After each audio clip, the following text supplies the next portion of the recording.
आप देख रहे हैं अपना बिहार और आपके साथ मैं हूं विवेक। जमुई से इस वक्त की बड़ी खबर आ रही है, जहां कैदी फरार हो गया है। कोर्ट परिसर से कैदी फरार हो गया है और स्टेशन रोड से उसकी गिरफ्तारी हुई थी, जो कि कोर्ट ले आने के क्रम में कोर्ट परिसर में ही उसे लेकर जाया जा रहा था, जहां से वो फरार हो गया। झाझा रेल पुलिस ने उसे गिरफ्तार किया था, पेशी के लिए कोर्ट ले जाया गया था। शराब तस्करी मामले का आरोपी है, जो कि अब फरार है। हालांकि अब उसकी धरपकड़ के लिए प्रयास जारी है। झाझा रेल पुलिस ने उसे पकड़ा था, जो कि अब कोर्ट परिसर से ही फरार हो गया।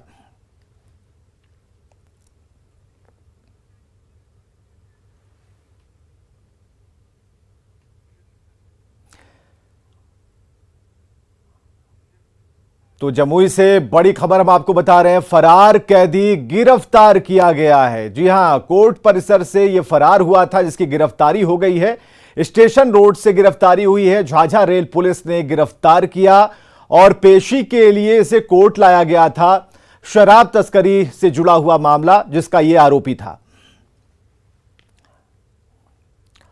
इधर पूर्णिया के एसपी दयाशंकर के आवास समेत 7 जगहों पर चल रही छापेमारी खत्म हो गई है। स्पेशल विजिलेंस और ईओयू की संयुक्त छापेमारी में सुबह 7 बजे छापेमारी हुई और पूर्णिया के एसपी दयाशंकर पर आय से अधिक संपत्ति के मामले में केस दर्ज हुआ था और उसी को लेकर छापेमारी चल रही थी। विजिलेंस के एसपी जेपी मिश्रा ने फिलहाल छापेमारी में बरामदगी को लेकर कोई खुलासा नहीं किया है, लेकिन बताया जा रहा है कि एसपी दयाशंकर के आवास से भी कैश और गहने बरामद हुए हैं। और इसके अलावा सदर थाना अध्यक्ष संजय कुमार सिंह के आवास और थाने के आवास से 14 लाख रुपए और कीमती गहने बरामद होने की खबर है। छापेमारी अभियान में स्पेशल विजिलेंस के एसपी जेपी मिश्रा समेत स्पेशल विजिलेंस और ईओई के डीएसपी, इंस्पेक्टर, अधिकारी और सुरक्षाकर्मी समेत करीब 100 लोग लगाए गए थे। आय से अधिक संपत्ति का मामला दर्ज हुआ है विशेष निगरानी इकाई में पटना में। उसी संदर्भ में इनके घर में तलाशी कर रही थी और कई जगह चल रही है। तो इससे ज्यादा अपडेट अभी अब नहीं दे पाएंगे। से क्या सब बरामद हुई है? अभी पूरा रिकवरी अब नहीं बता पाएंगे, क्योंकि पूरी तलाशी अभी चल रही है। कितने जगह छापामारी हुई है सर? 5 कुछ गहना से भी बरामद हुई है।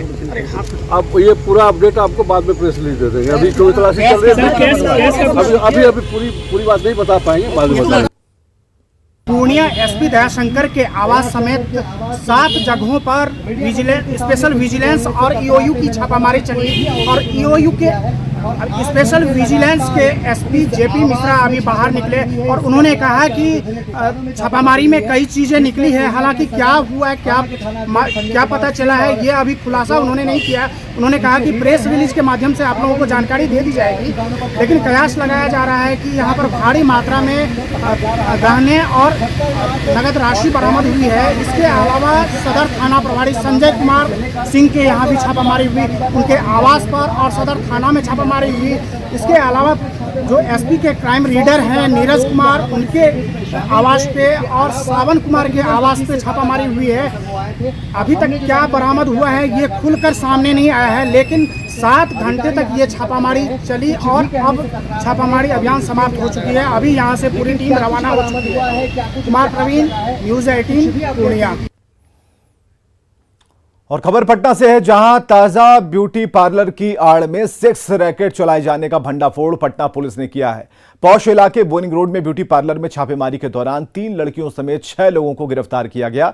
सभी आपत्तिजनक हालत में थे। मौके से पुलिस ने कई आपत्तिजनक सामान को भी बरामद किया है। पुलिस ने मौके से 2.5 लाख रुपए कैश, 6 मोबाइल, 2 स्कैनर और 2 स्वाइप मशीन भी जब्त की है। हालांकि छापेमारी के दौरान संचालिका मौके से भागने में कामयाब रही। फिलहाल पुलिस गिरफ्तार लोगों से पूछताछ कर रही है। राजधानी पटना में ब्यूटी पार्लर और मसाज सेंटर के नाम पर सेक्स रैकेट का धंधा चल रहा था। इसके पूरी थाने की पुलिस ने इसका खुलासा किया है और यही वो सेंटर है जहां पर इस वक्त की तस्वीर हम आपको दिखा पा रहे हैं। फिलहाल पुलिस ने इसको बंद कर दिया है, सील कर दिया है इसको, और निश्चित तौर पर एक चौंकाने वाला खुलासा, चूँकि ये जो इलाका है ये बोरिंग रोड का पॉश इलाका है। ठीक बगल में ये बोरिंग रोड की जो सड़क है ये हम आपको दिखा पा रहे हैं। देखिए ये बोरिंग रोड की सड़क है, हर वक्त गाड़ियों की आवाजाही यहाँ बनी रहती है और बगल में ही इसके पूरी थाना है और थाने को सूचना मिली, उसके बाद पुलिस ने यहाँ रेड किया।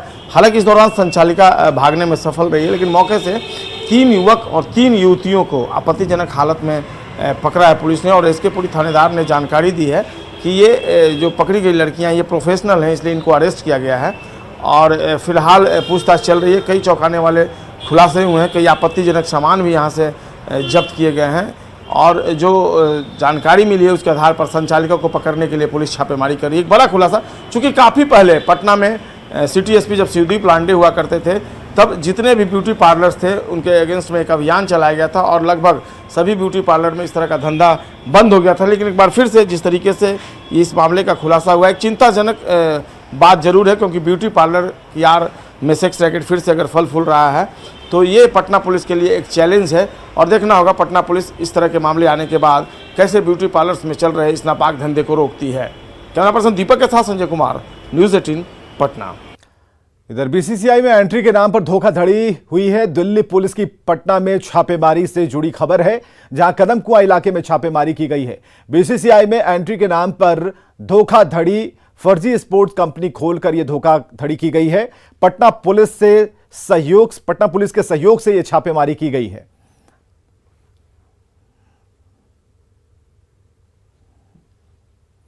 और दानापुर से बड़ी खबर, जहां ईंट से कूचकर युवक की हत्या का मामला सामने आया। स्मैक पीने के दौरान इसकी हत्या कर दी गई। नवनिर्मित मकान में हत्या की गई है। शव मिलने से इलाके में सनसनी मच गई। पुलिस मामले की जांच में जुटी हुई है।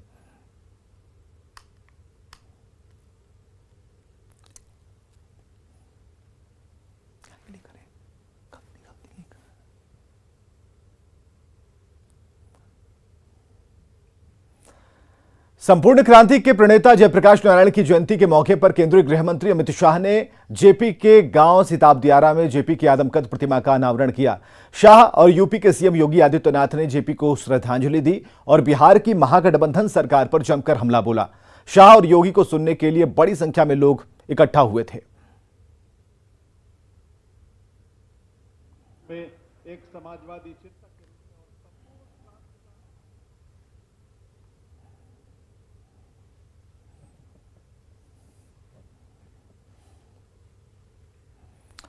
सिताब दियारा में केंद्रीय गृह मंत्री अमित शाह ने लालू नीतीश की गठजोड़ पर हमला करते हुए कहा कि समाजवाद का ढिंडोरा पीटने वालों ने जेपी के संपूर्ण क्रांति के सपने को साकार नहीं किया और उस सपने को पीएम नरेंद्र मोदी साकार कर रहे हैं।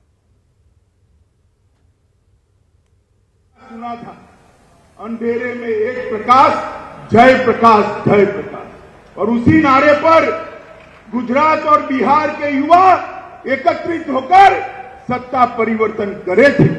मगर जेपी ने साथ में संपूर्ण क्रांति का भी नारा दिया। संपूर्ण क्रांति के नारे को किसी भी कांग्रेसी ने सफल बनाने का यत्न नहीं किया। संपूर्ण क्रांति के नारे को सफल बनाने का काम देश के प्रधानमंत्री नरेंद्र मोदी जी ने किया है। मित्रों, नरेंद्र मोदी जी ने देश भर के 60 करोड़ गरीबों को उनके जीवन स्तर को ऊपर लाकर उनके लिए रोजगारी के मौके सृजित कर उनके जीवन में उनके घर से धुआं निकालकर घर में उजियारा करने का काम नरेंद्र मोदी जी ने किया है। अमित शाह ने लालू नीतीश की जोड़ी पर देश में इमरजेंसी लागू करने वाली कांग्रेस के साथ गठजोड़ करने का भी आरोप लगाया है। उस आंदोलन की और कई लोग हैं जो पूरा जीवन जेपी का और लोहिया जी का नाम दिए। मित्रों, आज मैं बिहार की जनता को पूछने चाहता हूं, जो जेपी का नाम लेकर जेपी आंदोलन से उपजे नेता आज कांग्रेस के गोदी में बैठे हैं केवल और केवल सत्ता के लिए, उसके साथ आप सहमत है क्या? जरा जोर से बोलिए, सहमत है क्या? ये जयप्रकाश के सिद्धांतों की राजनीति है, ये जयप्रकाश का बताया हुआ मार्ग नहीं। सिताब दियारा में योगी आदित्यनाथ ने बिहार में भ्रष्टाचार और परिवारवाद पर जमकर हमला बोला। उन्होंने कहा कि बिहारी युवाओं का ब्रेन सबसे शार्प है, लेकिन भ्रष्टाचार और परिवारवाद की वजह से उन्हें आगे बढ़ने का मौका नहीं मिल पाता। लोग जयप्रकाश जी के नाम पर और लोहिया जी के नाम पर राजनीति को आगे बढ़ाते रहे हैं। उनके कारनामों को हम सब जान रहे हैं, पूरा देश और पूरी दुनिया जान रही है। राजनीति का प्राधिकरण हो, इसके वे घोर विरोधी थे, लेकिन राजनीति का प्राधिकरण बिहार के विकास को बाधित कर रहा है। और यही कार्य बिहार जैसा शार्प ब्रेन, जहां पर इतना अच्छी बौद्धिक संपदा बिहार के अंदर, बिहार के युवाओं के अंदर है, लेकिन बेईमानी और भ्रष्टाचार बिहार के इन युवाओं की प्रतिभा को आगे बढ़ने से रोकती है। और बिहार के नौजवान को जब भी अवसर मिला देश और दुनिया के अंदर, उसने अपनी प्रतिभा और अपनी क्षमता का लोहा मनाया है। जेपी की जयंती पर सिताब दियारा में यूपी के सीएम योगी आदित्यनाथ ने कहा कि वो इस इलाके से बाढ़ की समस्या को खत्म करेंगे।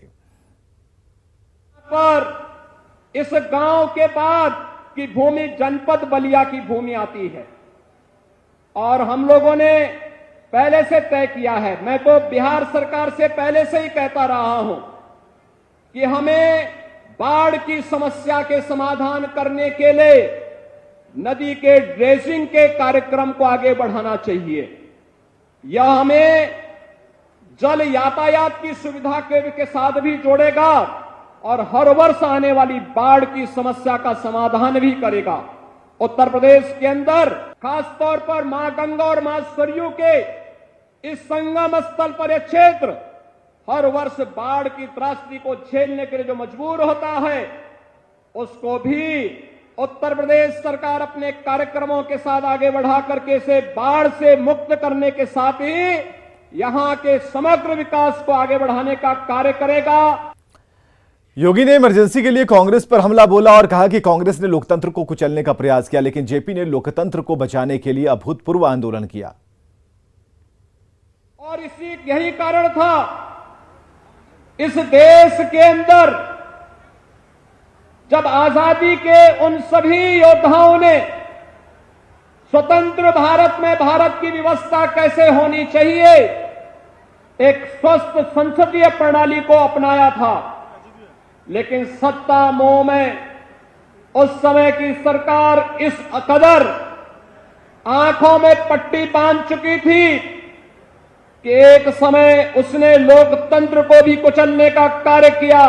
और जब लोकतंत्र को कुचलने का कार्य किया तो आखिर बिहार शांत कैसे बैठ सकता था। तो स्वाभाविक रूप से लोकतंत्र के प्रति जितना सजग बिहार है, सचमुच वह देखने लायक है। और इसीलिए लोकतंत्र को उस समय कुचलने का जो कुत्सित प्रयास हो रहा था, लोकनायक जयप्रकाश नारायण जी के नेतृत्व में उस समय लोकतंत्र को बचाने के लिए जो आंदोलन प्रारंभ हुआ था वह भूतपूर्व था। देश की आजादी के बाद इतना बड़ा सशक्त आंदोलन जिसने तत्कालीन सरकार को घुटना टेकने के लिए मजबूर कर दिया था और जनता जनार्दन की अदालत में उस सरकार को जाना पड़ा था। कांग्रेस में राष्ट्रीय अध्यक्ष पद के चुनाव को लेकर राजनीतिक गहमागहमी का असर बिहार में भी देखने को मिल रहा। अध्यक्ष पद के उम्मीदवार मल्लिकार्जुन खड़गे आज एक दिवसीय दौरे पर पटना पहुंचे, जहां पार्टी मुख्यालय सदाकत आश्रम में डेलीगेट्स मीटिंग के बाद मल्लिकार्जुन खड़गे ने कहा कि कांग्रेस का उदयपुर में जो चिंतन शिविर हुआ था उसमें एक्सपर्ट कमेटी द्वारा तैयार डॉक्यूमेंट ही मेरा मैनिफेस्टो होगा। मल्लिकार्जुन खड़गे ने स्पष्ट किया कि उनकी कोशिश होगी कि चुनाव में 50 साल तक के लोगों को 50% टिकट दी जाए। आज अपने पार्टी के तरफ से और खासकर इस चुनाव में मैं वोट मांगने के लिए आया हूं।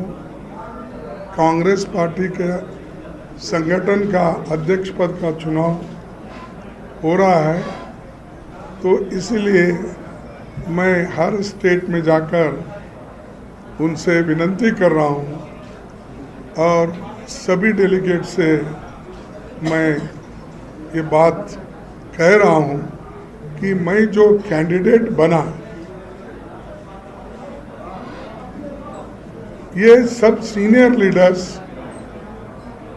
डेलीगेट्स मुझे 18 घंटे पहले बताया।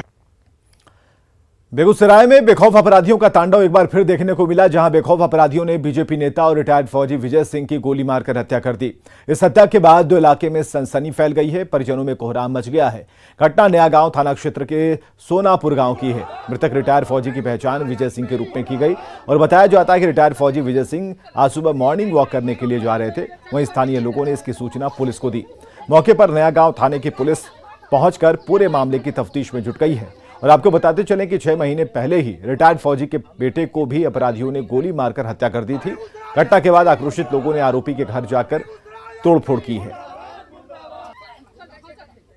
गांव का ही स्थिति है, जो विरोध करेगा वो मरेगा। हमको भी मैसेज आया हुआ है, विजय सिपाही का मदद करता है तो ऊपर भेज देंगे। हम एसपी को पिटीशन भी भेजे हैं आर्म्स लाइसेंस के लिए, लेकिन अभी तक कोई कार्रवाई नहीं हुआ। यहाँ जो बोलेगा वो मरेगा। उनके बेटे की भी हत्या कर दी गई थी, जिसका सत्रवाद न्यायालय में चल रहा था। गवाही के दौर में ये प्राथमिकी के वादी थे और इनकी हत्या हो गई। ये कानून के राज में एक प्रहार है। बेगूसराय में जिस तरह से लगातार हत्या का दौर चल रहा है और अब भारतीय जनता पार्टी के नेता की हत्या हुई है, ये निंदनीय है। जिला प्रशासन अपराधियों के खिलाफ कठोर कार्रवाई करे। 2-4 अपराध कर्मी 2 मोटरसाइकिल से आए और उनको गोली मार करके हत्या कर दी। इनिशियल इन्वेस्टिगेशन में हम लोगों को 4 व्यक्तियों का नाम मिल रहा है। हम लोग अब बहुत जल्द उसकी गिरफ्तारी के लिए पाबंद हैं और बहुत जल्द उसकी गिरफ्तारी हो जाएगी। सर, कारण क्या था हत्या का? स्थानीय लोगों के द्वारा बताया गया कि पिछले साल इनके एक पुत्र की हत्या हुई, 29 नवंबर को पिछले साल इनके पुत्र की हत्या हुई थी। उसका केस दर्ज हुआ था। उसमें से 4 अपराधी में से 3 अपराधियों को जेल भेजा गया था पुलिस के द्वारा और इनका बहुत जल्द उन लोगों पे आरोप तय होने वाला था। जो एक अपराधी बाहर था, बटोही नाम, उसके द्वारा ये साजिश रचा गया और इस हत्या को अंजाम दिया। खबर है बेतिया से, जहां एक दुकानदार की मौत के बाद लोगों ने जमकर बवाल काटा। आक्रोशित भीड़ ने नगर थाना क्षेत्र के बंगाली चौक पर शव के साथ अगजनी कर सड़क जाम कर दिया और पुलिस के खिलाफ नारेबाजी की। सबसे हैरत की बात तो यह है कि जहां घंटों बवाल होता रहा, वहां से एसडीपीओ सदर की आवाज की दूरी 100 मीटर है। मृतक की पहचान बंगाली कॉलोनी के उदय देवदत्त के रूप में हुई है। दरअसल ये पूरा मामला निकाय चुनाव से जुड़ा है और बताया जा रहा है कि परिजनों ने आरोप लगाया है कि वार्ड प्रत्याशी नीडू सिंह के मृतक को घर से बुलाकर ले गया और अपने पक्ष में वोट डालने और किसी विवाद को लेकर डराया धमकाया, जिसके कारण उसे हार्ट अटैक आया और नीडू सिंह की ने ही उसे हॉस्पिटल में भर्ती कराकर फरार हो गया। बाद में उसकी मौत हो गई।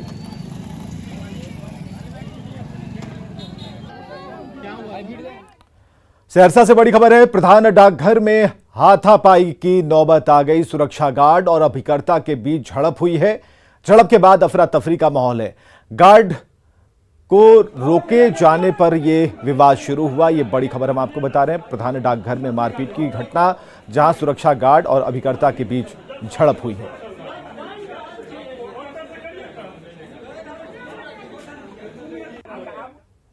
मुजफ्फरपुर शहरी क्षेत्र में स्मार्ट सिटी प्रोजेक्ट के तहत सीवरेज और ड्रेनेज सिस्टम के लिए पाइपलाइन बिछाने का काम चल रहा है, लेकिन काम अब तक पूरा नहीं हो सका, जिससे आम लोगों को परेशानियां हो रही हैं। वहीं जिले में लगातार हो रही बारिश से हर तरफ नार की स्थिति है। ऊपर से कार्य में हो रही देरी से लोगों को परेशानियां हो रही हैं और ऐसे में अब जिले के डीएम एक्शन में आ गए हैं और निर्माण एजेंसियों को त्वरित कार्य कंप्लीट करने का आदेश दिया है।